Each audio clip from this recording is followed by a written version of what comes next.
Nibyo igitondo cyiza, igitondo cy'umugisha nshuti bavandimwe mu duteze yombi aho muri bice bitandukanye, ndabasuje kandi bifurije kugubwa neza. Ni tariki 25 z'ukwezi kwa 11 umwaka w'ibihumbi 2025, aho tugiye gukurikirana akantu ku kandi amwe makuru y'ingenzi aramutse avuga kugeza kuri uyu munota.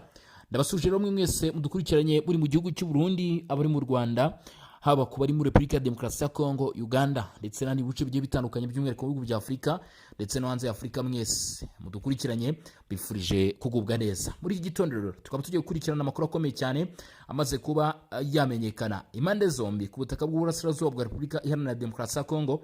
Ubu kuri uyu munota navuga ko ziri kuba zarebana ayingwe cyangwa se ziri kurebana ayingwe. Kubw'iyo mpamvu igisirikare cya leta ya Repubulika Iharanira Demokarasi ya Kongo wongeye gushyira itangazo rikomeye cyane hanze. Ibi ariko nabyo bije bikurikira mu by'ukuri ibimaze gukorwa n'umutwe wa 23 bitandukanye n'ibyo twagarutse ku munsi w'ejo. Lawrence Kanyuka amasaha makeya atambutse nawe amaze gushyira hanze ubundi butumwa bukomeye cyane. Ubutumwa Lawrence Kanyuka ashyize ahagaragara n'ubutumwa burimo amagambo akomeye ndetse tuza kugarukaho mu by'ukuri hano kuri Region Info. Njye mva kuri mikoro, amazina yanjye ni Bosco Mutaramu cyane. Ku bataramu ndetse n'abataramukazi banwanye inshuti bavandimwe mudukurikirana umunsi ku wundi, bahaye ikaze. Reka rero dukurikirane uko ibintu byifashe. Hari n'imirwano yavuzwe mw'abantu mwe mu bice bigiye bitandukanye mu by'ukuri, ariko iyi mirwano bivuga ko ari ibitero bikomatanyije biri kugabwa n'umutwe wa 23 kuri imwe mu myanya ibarizwamo igisirikare cya leta ya Repubulika Iharanira Demokarasi ya Kongo. Gusa ndakwibutsa ko ibi abagize itsinda ry'umutwe wa 23 bakomeje kubihakanira kure ndetse bavuga ko aya makuru atari ukuri.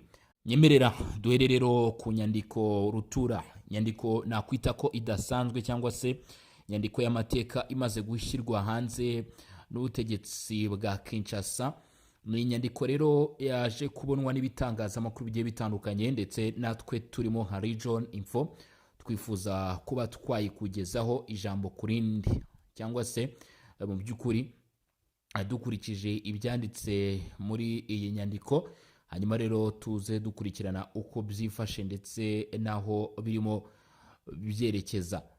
Ni inyandiko rero yashyizwe ahagaragara mu by'ukuri, aho ingabo z'igihugu cya Repubulika Iharanira Demokarasi ya Kongo zirimo zamagana byimazeyo ibitero birimo bigabwa ku birindiro byabo muri Kivu y'Amajyaruguru ndetse na Kivu y'Amajyepfo n'umutwe w'iterabwoba wa 23 ubarizwa mu rwego ry'uruzi rwa Kongo. Itangazo rero rifite nimero 33 ryo kwa 24 Ugushyingo 2025, ati ingabo za Repubulika Iharanira Demokarasi ya Kongo FARDC zamaganye ku buryo bukomeye ibitero byinshi birimo kugabwa ku birindiro byazo mu ntara Kivu y'Amajyaruguru na Kivu y'Amajyepfo n'iroro ry'imitwe ya 23 ibarizwa mu rwego ry'uruzi rwa Kongo rifashijwe n'ingabo z'u Rwanda mu buryo bugaragara bwo kurenga ku masezerano y'ihagarikwa ry'imirwano yashyizweho hakurikijwe amasezerano ya Doha ndetse na Washington. Ibikorwa byo kutubahiriza ayo masezerano bigaragaza neza isura nyakuri y'u Rwanda, aho rumaze kumenyerwa kutubahiriza amagambo rusezerana mu masezerano yashyizweho umukono rwashyizeho umukono ku bushake, ahubwo nirunihanganire gutera ngo bibigize gusuzugura umuryango mpuzamahanga. Nuvuga ngo muri iki gika cya mbere tubanje kuvuga ku byavuzwe muri iki gika cya mbere mbere ko tugaruka no ku bindi byavuzwe muri itangazo. Ibyo ngusomeye ni ibyavuzwe ku gika cya mbere muri itangazo.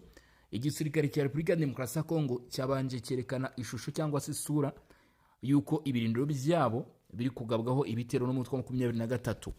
Hejuru y'ibyo, kimwe mu bikomeye biri muri iyi nyandiko baravuga ko ngo ibi bitero barimo kugaba abo mu mutwe wa 23 ngo barimo barabifashwamo n'u Rwanda, ndetse ngo nubwo u Rwanda rurimo rurabafashamo ruri kwirengagiza amasezerano ya Doha ndetse na Washington binyuze muri umutwe wa 23. Ngo ibi bikorwa byo kutubahiriza aya masezerano ngo bikaba bigaragaza mu by'ukuri isura nyakuri y'igihugu cy'u Rwanda.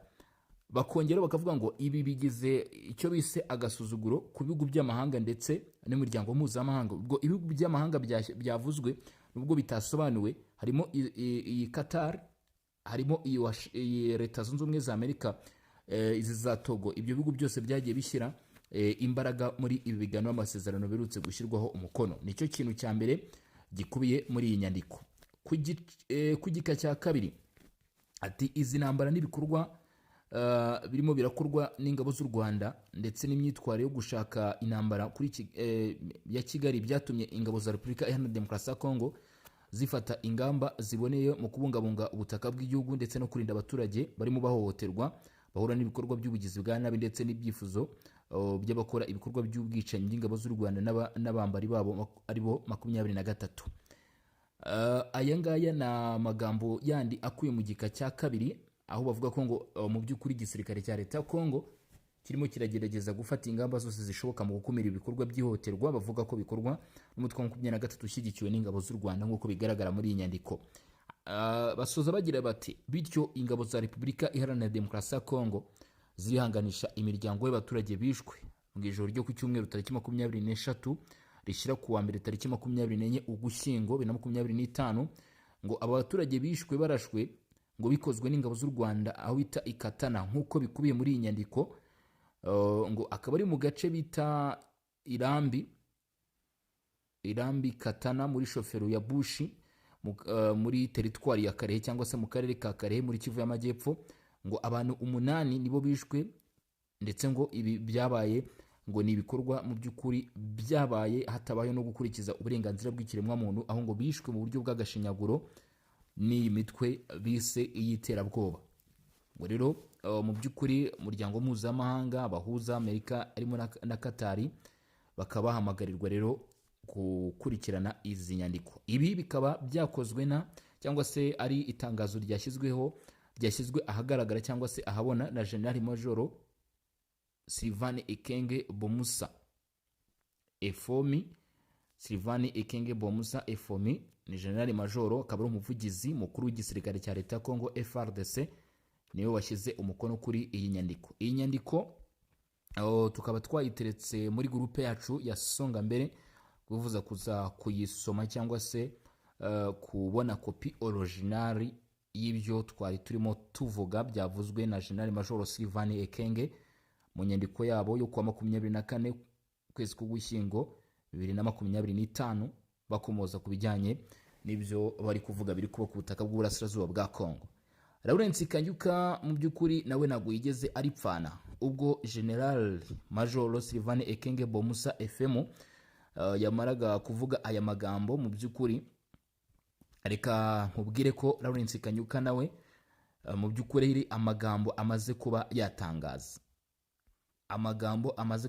ariko mbere ko tugaruka kuri ibyo Lawrence Kanyuka avuga cyangwa se arimo atangaza ku bikubiye muri iri tangazo, hari icyo nabonye bimwe mu bitangazamakuru birimo bibivugaho ku bijyanye n'ubwicanyi burimo buvugwa muri ibi bice. Mu by'ukuri bikubiye rero muri inyandiko cyangwa se byavuzwe ngo ni abasivile bicaho bita Ikatana ndetse FARDC ikaba yamaganye ubwo bwicanyi n'ihohoterwa ku burenganzira bw'ikiremwa muntu byakozwe na 23 ishinjwa gufashwa na RDF nk'uko FARDC bivuga. Ngo abasivile 8 nibo bishwe mu ijoro ryo ku itariki 23 rishyira ku 24 ubwo rishyira ku munsi w'ejo ubwo byari ku wa mbere Ikatana mu gace muri teritwari ya Karehe mu ntara ya Kivu y'Amajyepfo. Ngo ni mu gitero cyagabwe n'ingabo z'u Rwanda zifatanyije n'umutwe wa 23. Mu itangazo ryashyizwe ahagaragara rero kwa 24 tumaze kubasomera haraguru niryo rikubiyemo ibyo bikorwa nk'uko birimo bivugwa. Reka tukubitire cyangwa se tunyarukire ku byavuzwe na Lawrence Kanyuka, ni umuvugizi nawe uyu mutwe wa 23 barizwa mu ry'uruzi rwa Kongo. Ashize amasaha makeya ni imbere yaho gato yuko nanone hari ubutumwa Lawrence Kanyuka yari yavuze, yongeye rero kugaruka ku wa 24 nawe ubwo byari ku itariki 24. Umva icyo uyu Lawrence Kanyuka umuvugizi wa 23 nawe yavuze.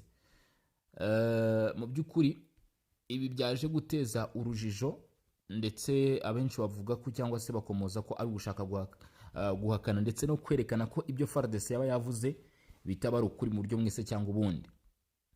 Uyu nibyo yavuze rero tariki 21 Ugushyingo 2025 aho ari ubutumwa yashyize ahabona ku isaha 8 z'amanywa umunsi w'ejo, ati ibitero by'ingabo zishyize hamwe z'ubutegetsi bwa Kinshasa bikomeje kugaragara ngo harimo ngo ibitero biri kwibasira cyane cyane uturere dutuwe, ngo iki ni ikibazo kandi mu by'ukuri kirimo kiraterwa n'indege z'intambara, aho kandi ngo ku munsi w'ejo tariki 24 indege ya Sukhoi 25 ngo yaje kugaragara mu kirere, ndetse kandi ngo sibyo gusa hari indege zitagira abapilote z'intambara, ngo ari kuvuga drone, ndetse ngo ni intwaro zirasa ibisasu bikomeye cyangwa se imbunda ziremereye, ngo ibi byose bikaba ari ibitero birimo birashyira ubuzima bw'abaturage mu kaga.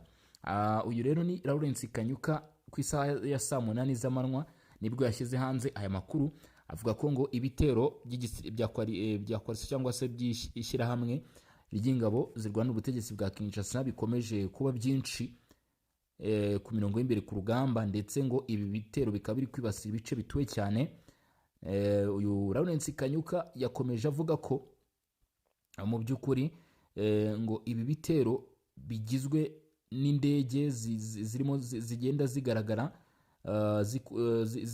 zihindagura ibice, zirimo Sukhoi, avugamo utudege tutagira abadereve, ndetse avuga ko ngo ibi bitero hagaragaramo intwaro ziremereye. Ibi byose ngo ibi byose bikaba byataka cyane cyane ngo ibice bituwe n'abaturage kandi birimo birashyira abaturage mu byago. Ubu nabwo ni ubutumwa Lawrence Kanyuka yashyize hanze mu by'ukuri nyuma yuko igisirikare cya leta ya Congo FARDC nacyo cyari kimaze gutereka hanze mu by'ukuri iyi nyandiko yaje yamagana ibikorwa by'umutwe wa M23. Impande zombi ziri kwitana ba mwana, nicyo kintu ahangaha wavuga, zishinjanya gutangiza ibitero, kugaba ibitero mu by'ukuri, ariko ibyo byose birimo biragenda bigira ingaruka zikomeye cyane, cyangwa se birimo biragira ingaruka zihambaye ku buzima bw'abaturage. Hanyuma rero mu mujyi wa Goma hari amakuru yaje kuba amenyekana, ngira ngo iyi ngingo nayo tuyigarukeho, nagonza kugenda iyi ngingo ntayigarutseho rwose. Iminsi 15 yose ngo irashize wari meya w'umujyi wa Goma washyizweho n'umutwe wa 23 atagaragara mu ruhame, ndetse ni muri video yaje kuvugwa n'umwe mu bayobozi bashyizweho n'umutwe wa 23 byatunguranye cyane, cyangwa se byaje guteza ibibazo byinshi byo kwibaza. Abantu baravuga bati ni iki cyaba kibaye? Ni umuyobozi w'umujyi wa Goma mu by'ukuri ngo uyu akaba mu minsi 15 yose ishize yarahagaritswe. Mu by'ukuri ngo ibi ngo bikaba byarashingiye ku bikorwa yagaragayemo by'ihohotera, akaba mu by'ukuri nk'uko bivugwa ngo ni nk'uko bivugwa na vice guverineri, akavuga ko nyine uwo muyobozi mu by'ukuri yaba yaje kuba yahanwa, ngo ni nawe wasinye ku nyandiko mu by'ukuri ihana uyu muyobozi. Umutwe wa 23 nibwo waje kugira utya ushyiraho abayobozi, ngira ngo ibi twagiye tubigarukaho cyangwa se twagiye tubivuga kenshi ubwo izi nyishyamba z'umutwe wa 23 zagendaga zishyiraho ubuyobozi.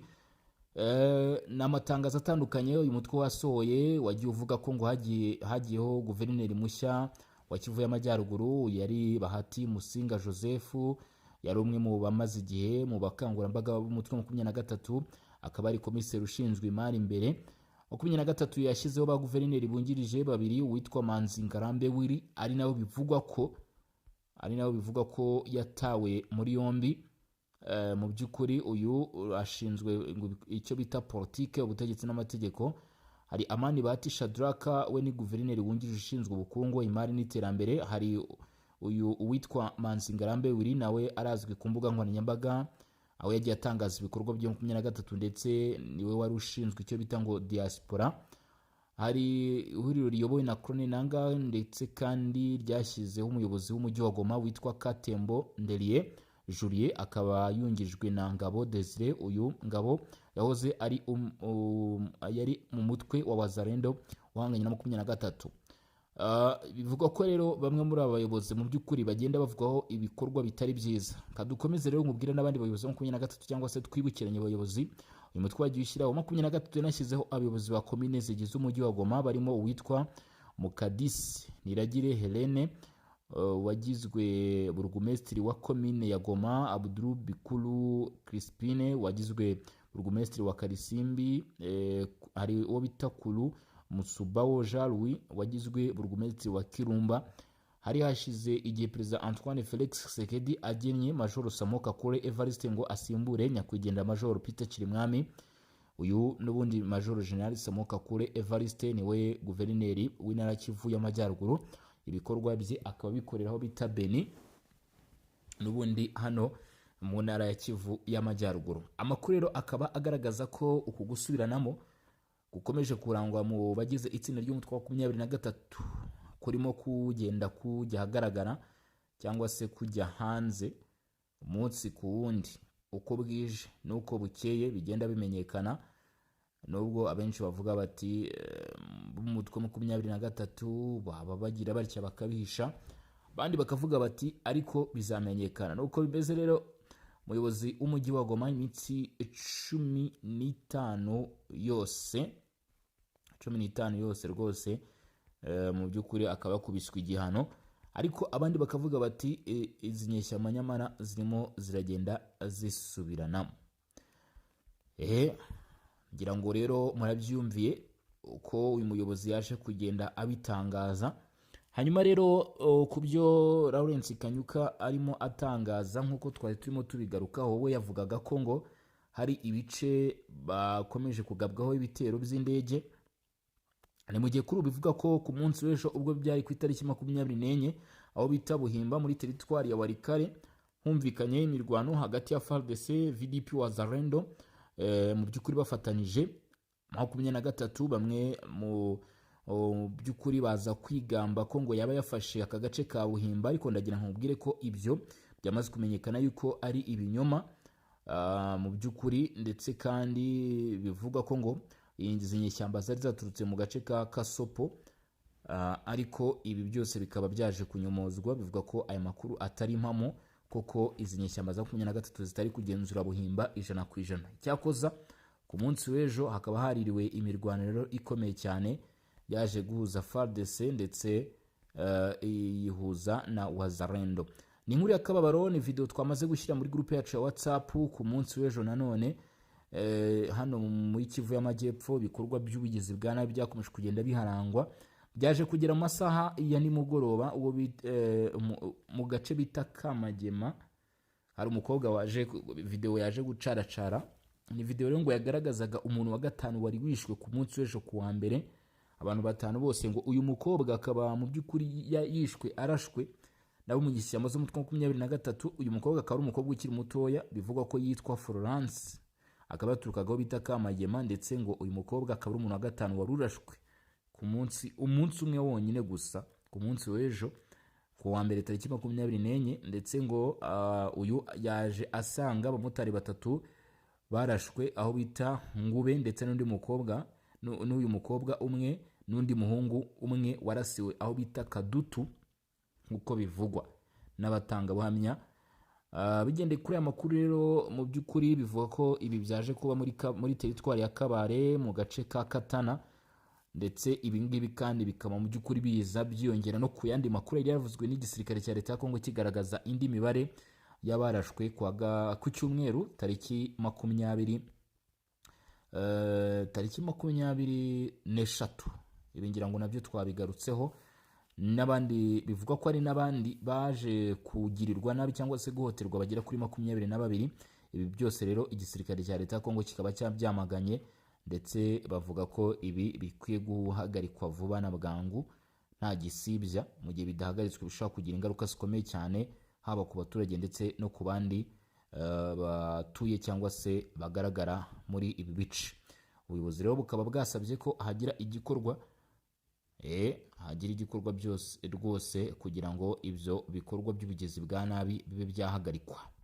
N'izindi manipulation cyangwa se propaganda zo kugendera kure aho mu by'ukuri abashyigikiye umutwe wa 23 bakomeje gukwirakwiza ibinyoma kuva ku munsi w'ejo bavuga ko muri Mwenga hari ibice inyeshyamba z'umutwe wa 23 zaba zigaruriye. Aya makuru akaba yavugaga ko ngo inyeshyamba za 23 zaba zafashe ndetse zinagenzura ibice by'imijyi birimo aho bita kitwa Baruzi ndetse n'aho bita Kirungutwe.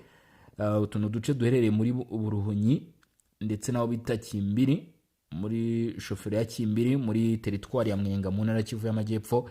Ibi byose rero mu by'ukuri aya makuru bikaba bivuga ko ibi ari ibinyoma, mu gihe abashyigikiye inyeshyamba z'umutwe wa 23 bavugaga ko Wazalendo yakuwe muri ibi bice strategique nyuma yuko mu by'ukuri izi nyeshyamba ngo zaba zahageze kugira ngo zirinde abaturage. Ariko aya makuru bikavuga ko agomba guhakanirwa kure kuko ibi atari ukuri cyangwa se bitigeze bibaho ko inyeshyamba za 23 zifata ibi bice.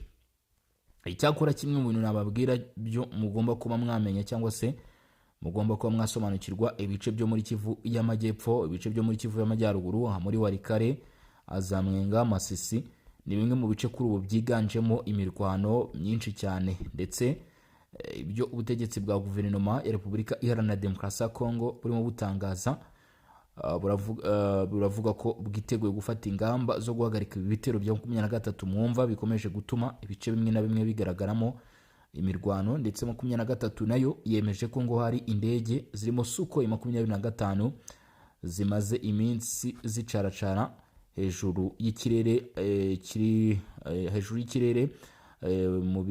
muri bimwe mu bice bagenzura, ndetse kandi ibi ngira ngo twaje kuba tubigarukaho mbabwira icyo mu by'ukuri baje kuba babivugaho. Ni muri iki gitondo rero mu by'ukuri ni inyandiko nyinshi zikomeje kugenda zisohoka aho bigaragara ko urugamba rwaje kwimukira mu by'ukuri mu zindi sekta, noneho ingingo irimo no kubarana. Mu gitondo nababwiye nti ibintu byaje kuba pigu, ariko noneho pigu yaje guhinduka kubarana, kubera yuko mu by'ukuri urabona ko nk'ahangaha umutwe wa 23 ubonye igisirikare cya leta ya Kongo kimaze kubashyira hanze, nabo bahita bashyira hanze irindi tangazo. Cyakoza itangazo Kinshasa yongeye gusohora hagaragayemo impinduka, kuko bagarutse noneho kuri ku ngabo z'u Rwanda bavuga ko ziri kugira uruhare ruziguye n'urutaziguye muri ibi bikorwa, kandi banongera gukomoza cyangwa se kuvuga byinshi ku bijyanye n'ibibiri kuba, aho igisirikare cya leta ya Kongo cyeruye kivuga ko by'umwihariko muri bice byo muri Bukavu hakomeje kurangwa ndetse no kugaragara ibikorwa by'ubwicanyi, kandi zimwe muri video ndetse n'amashusho bikaba byaje kugaragara. Hari ibyo nabonye byakomojwe n'abaturage nabyo video ngira ngo nayo reka nyishyire direct muri groupe yacu ya WhatsApp. N'umuturage wavuze ko ngo ubwicanyi burimo bukorwa cyane muri Kivu y'Amajyepfo, by'umwihariko ngo bugakorwa n'umutwe wa 23, ariko ngo bamwe mu banyamakuru abakabaye batangaza ukuri kubiri kuba hariya ngo bagiye batinya gushyira hanze ukuri kwabyo, ndetse ngo ibi bikaba biterwa n'ubwoba bafite ko bashobora kuba bagirirwa nabi cyangwa se bahura n'ibikorwa by'ihohoterwa. Ibi ngo ni ku bijyanye n'ibiri kugenda biba cyangwa se n'ibigenda bigaragara hano muri uyu mujyi wa Bukavu. Ibyo ni ibyagiye bivugwa rero. Reka mbashimire babwire ni mwakoze cyane kudukurikirana kugeza kuri munota. Turaza gusubira mu masaha ari imbere ubwo tuza kuba tureba n'ibindi biza kuba biri gutangazwa. Gusa ndagira ngo nkubwire ko muri iki gitondo nibwo inyandiko turimo tukugeza uko byifashe, cyangwa se bitewe n'aho ingengo yahagaze urimo dukurikirana. Itangazo risohotse mu masaha make atambutse, yaba irya 23 yaba irya Kinshasa, cyane cyane irya Kinshasa ubona ko ririmo mu by'ukuri ryongeye kugaragaramo izindi ngingo nshyashya. Ndagira ngo nkubwire ko ibi ni ibintu biza kongera kugaragaza indi shusho ndetse no kuza kuzana izindi nkuru nshya no kuri iyi mihanda. Ubwo rero ibyo mwe mubyiteze, turaza gusubira ngiye mu masaha ari imbere nze kuba mbabwira aho ibintu biraba bigeze, aho ibintu biraba bigana ndetse n'ibindi bigiye bitandukanye. Ngira ngo matse kuba mwabimenyera, ndi Bosco umutaramu cyane, iyi akaba ari Region Info. Dusubire mu masaha ari imbere. Ciao ciao, hasta la vista.